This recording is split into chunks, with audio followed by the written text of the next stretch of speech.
May papakita akong larawan sa inyo. So alam nyo na to ha. Warning ako.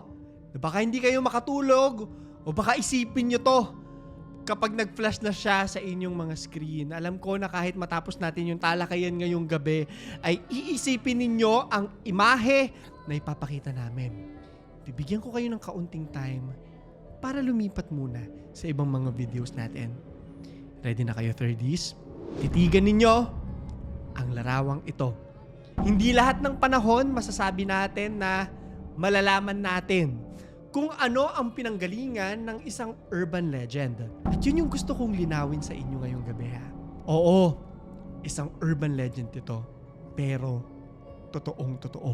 Ang larawan na ito, 100%. Ang nakikita nyo sa inyong screen ay totoong larawan, hindi edited, hindi gawang AI. At para mas maintindihan nyo ang kabuuan, ikukwento ko sa inyo ang The Urban Legend of the Green Man or Charlie No Face.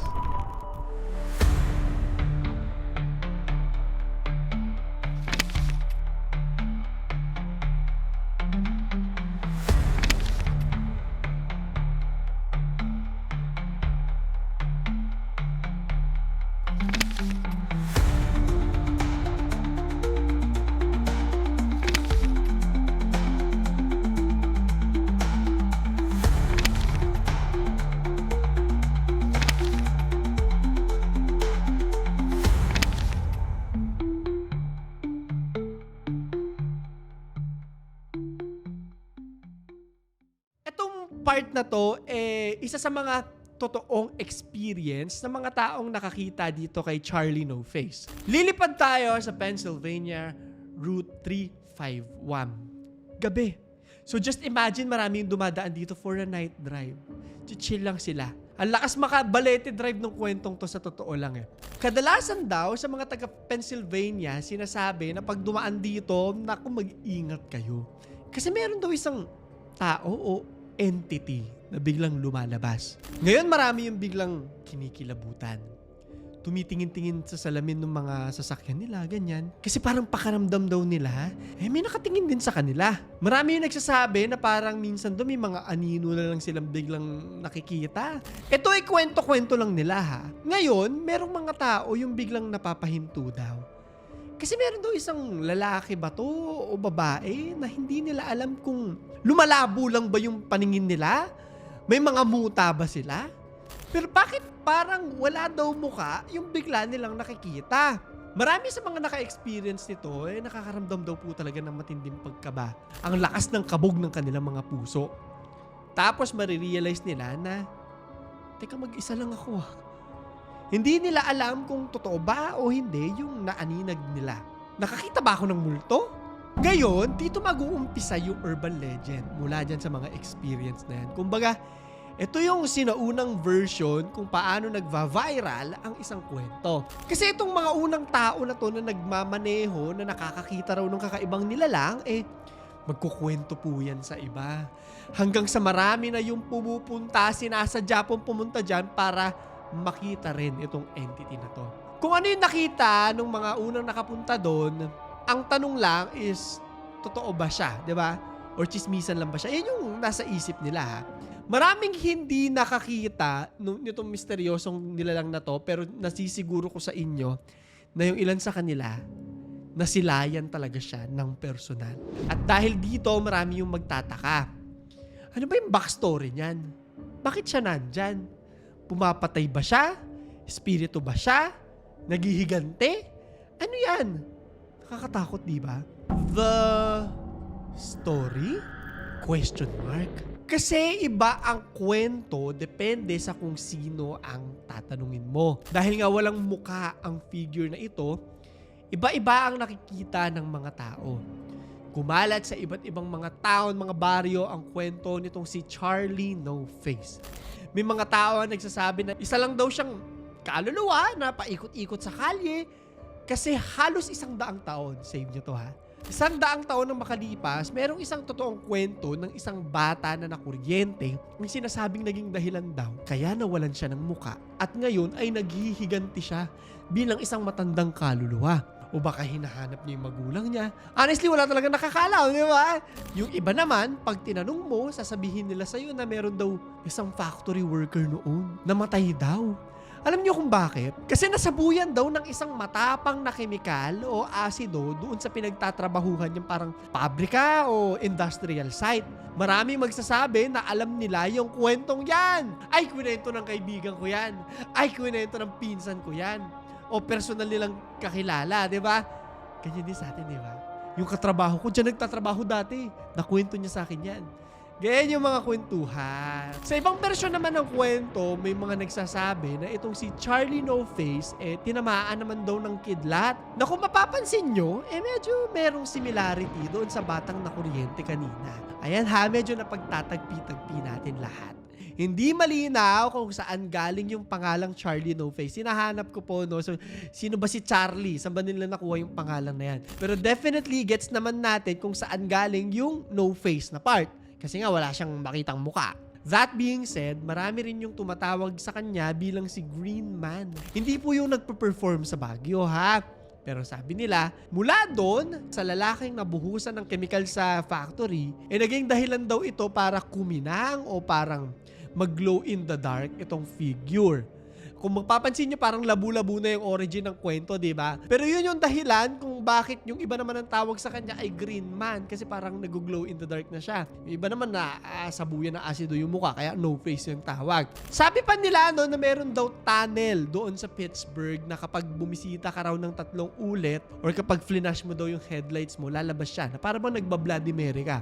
Marami yung mga gumagawa nito at masisiguro ko sa inyo na yung ilan sa kanila, totoong nakita yung figure na yan. Yung iba naman sinasabi na bigla na lang daw nila tong nakikita at parang nagpapanggap na isang hitchhiker. O yung gustong sumakay kasi walang masakyan, ganyan. Sa kwentong ito, i-take nyo to ha. Take nyo tong part na to. Tumatanggap raw siya ng offering. Kagaya ng mga yosi, ng beer. At pag ginawa mo raw yun, kakausapin ka niya. At ikukwento niya kung ano yung nangyari sa kanya. Save niyo yan ha. Kasi totoo yan. Meron talaga silang binibigyan ng yosi at saka beer. Kung siya ba yun, maghintay kayo mamaya.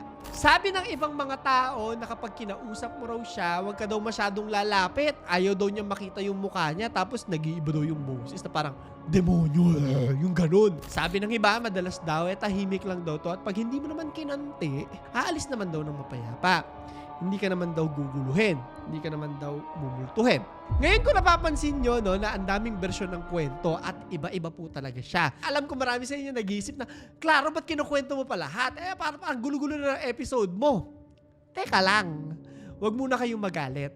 Kasi kahit na ghost story or urban legend to, may mga parting totoo mula doon sa iba't ibang kwentong ito na kapag kinuha mo ng patsi-patsi, may maaanlak ka na isang buong kwento. The $1,000,000 question. Totoo ba si Charlie No Face? Totoo ba na may mga nakakita sa kanya? Sabi ko sa inyo kanina, oo. Totoo ang entity na to. Pero, isa lang siyang normal na tao. Paano nangyari yun? Ang katotohanan. Tumagal ang panahon at marami ang nakarealize na totoong tao wala yung nakikita nila. Hindi lang guni-guni. Hindi lang malikmata. Kumbaga, sumikat na itong si Charlie No Face. Pero ano kaya yung nangyari sa kanya? Alamin natin ha. Siya pala si Raymond Theodore Robinson. Ipinanganak siya noong October 29, 1910. Lagpas 100 taon na simula ngayon, di ba? Siya itong kinikilala na si Green Man or si Charlie No Face. At kung makikita nyo, No Face naman po talaga siya. Isa siyang Amerikanong disfigured. Yun yung term. Nabago yung physical na kanyang kaanyuan at obviously yun yung dahilan kung bakit siya naging urban legend sa Western Pennsylvania. Of course, ako nung nalaman ko po yung kwento niya, medyo nakakaawa po talaga in real life. No? Pag may mga PWD tayo nakikita, ganyan, syempre hindi naman natin dapat tatawanan or gagawa ng kwento, di ba? May kapansanan ka na nga, tapos gagawin ka pang multo. The thing is, sure ako, marami sa mga urban legends, maging sa atin po, parang ganito rin yung, parang naging origin. May isang bagay na hindi ma-explain, kaya ginawa ng kwento. Tapos hanggang ngayon, marami sa mga kwinentohan ay naniniwala pa rin. Ganon. Pero alam nyo, mapapatunayan ko sa inyo na totoo talaga siya. Napaisip din ako, teka, urban legend ba yung totoong kwento niya? Mapapakita ka sa inyo, meron talaga siyang birth certificate. Nakalagay yung pangalan niya, pangalan ng mga magulang niya, date of birth, may demonyo ba na may birth certificate? Wala naman, di ba? Anyway, ito na yung dahilan kaya ganun ang nangyari sa kanyang muka. Ang salarin, isang aksidente. June 18, 1919. Batang-bata pa si Raymond Theodore. Sa edad na 8 years old lang. Nagsabi sa mga report, kasi siguro bata, di ba? Makulit, malikot. Ito na yung kwento kanina mula sa Urban Legends. Umakyat daw siya sa isang electrical line o yun bang poste. Inakyat niya yung pole. May inaabot daw kasi siyang bird's nest sa tuktok. Nangyari daw ito sa Morado Bridge sa labas ng Beverly Falls. Ito yung larawan ng lugar. Merong larawan yung mismong lugar. At masasabi ko sa inyo na hindi ito urban legend story kasi nasa balita po talaga yung kwentong to. Ayan, papakita ko sa inyo yung balita sa newspaper. Tandaan natin ha, na iba pa yung itsura ng mga linya noon sa ngayon. Etong bridge daw, meron niyang trolley at may electrical lines na parehong 1,200 at 22,000 volts. Hindi mo naman siguro kailangan maging isang scientist para malaman na nakakatakot pakinggan ang 22,000 volts at delikado yan. Alam nyo, bago pa man din natin puntahan itong mga mangyayari kay Raymond Theodore, no, bago siya makuryente, meron daw batang namatay doon less than a year lang bago madisgrasya si Raymond Theodore. So, delikado po talaga. Nakuryente po ng matindi si Raymond Theodore. As in, malala. To the point na maraming doktor ang nagsasabing hindi na daw siya mabubuhay. Yan nga yung nasa balita. Pero si Raymond, lumaban. He defied doctors' expectations. However, ang isang disgrasyang ganito, syempre, obviously, may consequences po talaga. At dito na siya naging disfigured. Tignan natin yung larawan niya.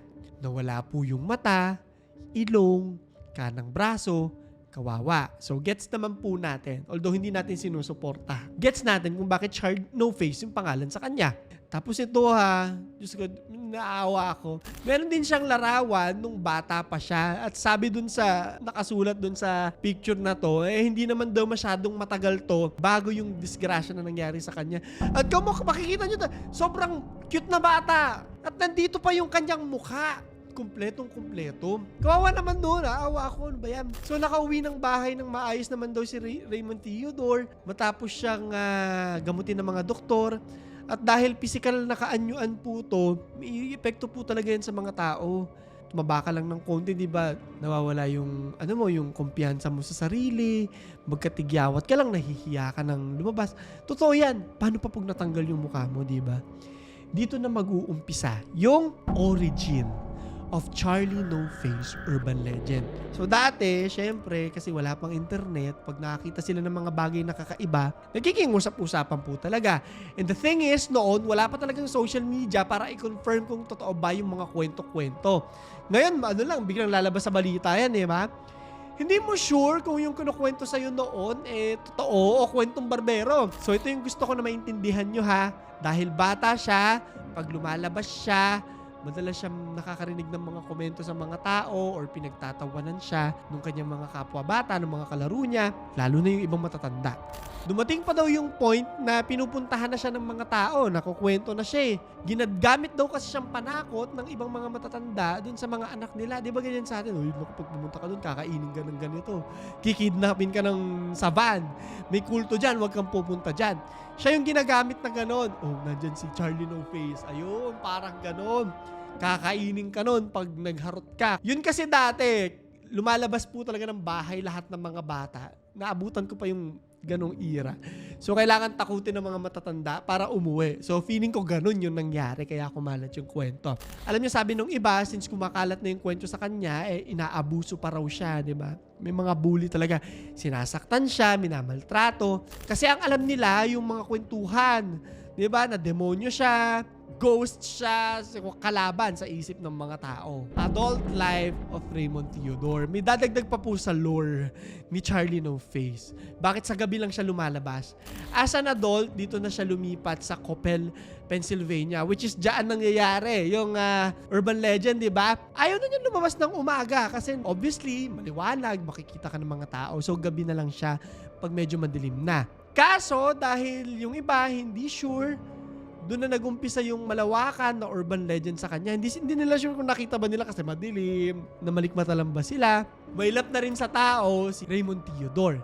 Sabi nila as an adult, madalas daw siya naglalakad dito nga sa State Route 351. Siguro, yun yung kilala niya kasi na lugar eh. Hindi maganda yung paningin niya. Hindi ko alam kung completely bulag po siya, no? Pero obviously, kabisado niya yung lugar, so doon siya palagi. At madalas daw may hawak itong stick bilang guide. Kilala naman siya ng mga kapitbahay niya at nakikipag-usap din siya kapag naglalakad-lakad siya. Familiar ba yung kwento kanina? Ayun, ito na. Dahil adult siya, kailangan niya rin kumita ng pera. May mga bisyo din siya. Sabi nila, minsan daw, papayag siya magpa-picture or makipag-usap kapalit ng beer o yosi. Di ba? Yung kanina, nasasabihin nila multo, totoo naman pala. Siguro pagka-uwi, pinantatakot pa rin siya, no? Kahit alam naman nila yung totoo. Parang inaccept niya rin na rin kasi na parang local celebrity siya, no? O local urban legend siya. And even so, marami pa rin daw talaga yung nang-aapi sa kanya kahit nakikita na siya in the flesh. Yung sinasabing demonyo siya o multo siya. Sabi nila madalas daw talaga nasa bahay lang siya at kasama niya yung mga kamag-anak niya, gumagawa raw sila ng mga doormat, wallet, belt at binibenta nila. Yun yung parang naging kabuhayan niya. Alam niyo madalas din daw kapag naglalakas siya sa gabi, nasasagasaan siya ng sasakyan. Nasasagasaan yung ginamit na term sa internet at sa mga articles na babasa ko, no? Pero feeling ko yung iba sinasadya siyang sagasaan. Kasi alam naman natin yung reputation niya sa mga tao. Pero wala lang sa kanya, hindi na lang din siguro siya nakakapalag, hindi naman niya nakikita yung nakakasagasa sa kanya. Hanggang sa isang araw, natigil na itong mga night walks niya. Tumatanda na rin kasi siya kung saan nilipat siya nung nag-retire siya sa Beaver County Geriatric Center. Namatay siya noong 1985. Malapit-lapit pa sa panahon natin ngayon, di ba? Sa edad na 74. Mahaba rin yung kanya naging buhay. Meron ako mga nakitang larawan niya online, kagaya na lang nito, nung teenager siya. May mga friends din naman siya, di ba? Gusto niya lang talaga maging normal at dito makikita natin na ayun, parang may yosi nga siya. Kagaya natin, may mga bisyo rin, no? Isang normal na tao. Nakakalungkot lang na para siyang ginagawang attraction ng mga tao at pinagpapiestahan. Alam niyo yung freak show? Ayun. Na alam mong mababa yung tingin sa kanya ng mga tao dahil doon sa kalagayan niya. Dahil nangingisa siyang urban legend, marami yung nag-acknowledge rin naman sa kanya. Sabi nila na usually mga pinupuntahan niya or tinatambayan niya, tinatawag daw nila na Charlie's Rock, ganyan, Charlie's Tree. At naging spots na raw ito na madalas binibisita ng mga tao. And while marami sa mga tao to, hindi siya tinatrato ng tama, marami pa rin daw talaga yung nakakausap siya at sinasabing, teka, normal na tao lang naman to ah. Tsaka, mabait pala siya sa personal. Ganon. Isang patunay na hindi dapat tayo nakikinig sa mga kwentuhan na walang basehan. Lalo na ngayon po sa online, ito na, ididikit na natin sa kasalukuyan. Kung saan napakabilis kumalat at magpakalat ng impormasyon. Paulit-ulit ko po itong sinasabi pero may kakayanan tayong lahat mag-confirm ng totoo at hindi. Hindi po mahirap mag-Google. Nakakainis lang na marami sa atin ayaw gumawa ng sarili nating research. Sabi ko nga, miski ako. Huwag niyo ako paniwalaan ng 100%. Always question. That's how you find out the truth. Hindi sa pakikinig sa iba o hindi sa pagbubulag-bulagan sa mga nagsasalita sa atin. Rare no, na may mga urban legends na kaya palang itrace yung original na kwento mula sa ugat nito. Pero what amazes me is the differences between the truth and the altered versions of the truth. At nakakalungkot isipin na nangyayari ito ngayon, hindi man tungkol sa mga multo or sa mga urban legends, pero sa mga normal na mga balita na nagtatanggap natin sa araw-araw. Maraming salamat sa nagsuggest sa atin ng kwentong to. Hindi ko po na-save kung sino yung nagsuggest sa akin. Ay, hindi na-save ko pala. Lalagay ko dito. Maraming salamat po, no, sa aking Facebook page. Pero nasa Instagram ko po lahat ng gusto mag-suggest ng story sa atin. Message nyo lamang po ako dyan. Binabasa ko po lahat yan. Hindi man ako nakaka-reply. Promise yan. Tag nyo rin po ako sa mga stories ninyo. I-share ko yan sa aking Instagram. At eto na yung aking katanungan sa inyo. Kung makikita nyo etong si Raymond or si Charlie No Face na totoong buhay, matatakot ka ba sa kanya o lalapit ka sa kanya at aalamin mo kung sino ba talaga siya bago mo siya husgahan? So, yun lamang po. Ito si Clara III at ito ang ating kwento.